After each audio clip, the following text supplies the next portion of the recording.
lost what wits she had ever had, and poor Edward would be turning in his grave if he knew. It was one of the many burdens of Grandmama's life that she had lived long enough to see it. "No desire at all," she repeated. Emily stood quite still in the middle of the withdrawing-room, the firelight casting a warm glow on her skin and the extravagant coils of her hair. "I'm sorry, Grandmama, but as I said, there really is no choice," she repeated. "Jack and I are leaving tomorrow, and there's a great deal of packing to do, as we shall be gone for at least 3 weeks. You had better take a good supply of warmer gowns and boots, and you may borrow my black shawl if you would care to."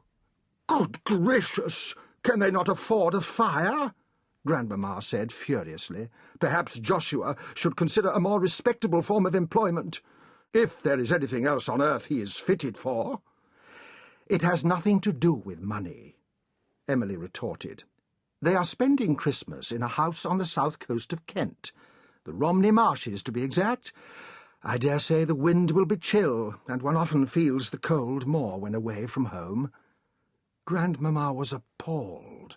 In fact, she was so appalled it was several seconds before she could find any words at all to express her horror.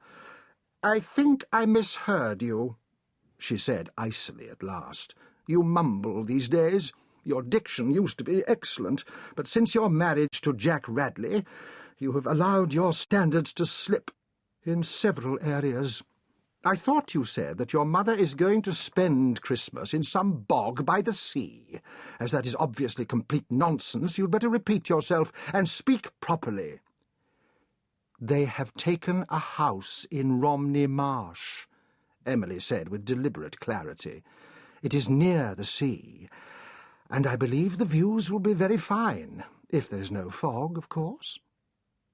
Grandmama looked for impertinence in Emily's face, and saw an innocence so wide-eyed as to be highly suspicious. "It is unacceptable," she said in a tone that would have frozen water in a glass. Emily stared at her for a moment, regathering her thoughts. "There is too much wind at this time of year for there to be much fog," she said at last. "Perhaps you can watch the waves." "In a marsh?" Grandmama asked sarcastically. "The house is actually in St. Mary's-in-the-Marsh," Emily replied. "It is very close to the sea. It will be pleasant. You don't have to go outside if it is cold and you don't wish to." "Of course it will be cold. It is on the English Channel in the middle of winter. I shall probably catch my death." To give her credit, Emily did look a little uncomfortable.